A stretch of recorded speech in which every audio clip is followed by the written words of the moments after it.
Pahalgam फॉस्फैग operation के बाद मोदी सरकार आज़ादी सहाफत पर हमलावर है। सहाफ़ियों पर सख्त सेंसरशिप आयद कर दी गई, जबकि क्रैकडाउन भी जारी है। कश्मीर पर रिपोर्टिंग करने वाले सहाफ़ियों को झूठे मुकदमात में उलझा रखा है।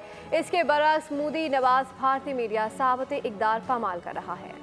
मोदी राज में सहाफत जेरिया था। पहलगाम फॉल्स फ्लैग के बाद क्रैक डाउन में शिद्दत। ज़राए के मुताबिक कश्मीर पर रिपोर्टिंग करने वाले सहाफियों को झूठे मुकदमात में उलझा कर रखा जाता है। रिपोर्टर्स विदाउट बॉर्डर्स के मुताबिक भारतीय सहाफती आज़ादी में 151वें नंबर पर आ गया। सरकार पर तनकीद करने वाली आवाज़ों को सख्त कवानीन का सामना है। एमनेस्टी और ह्यूमन राइट्स वॉच ने भी मोदी की मीडिया पॉलिसियों पर सख्त सवालात उठाए। मोदी के भारत में मीडिया की आज़ादी सिर्फ झूठा दावा बनकर रह गई।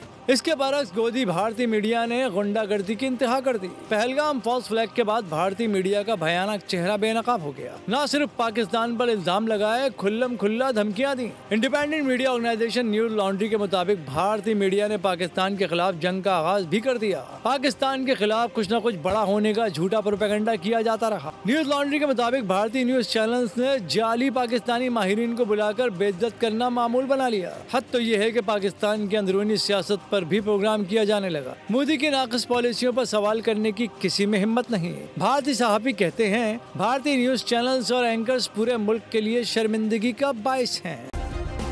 सब्सक्राइब करें और बेल दबाएं ताकि कोई खबर रह न जाए।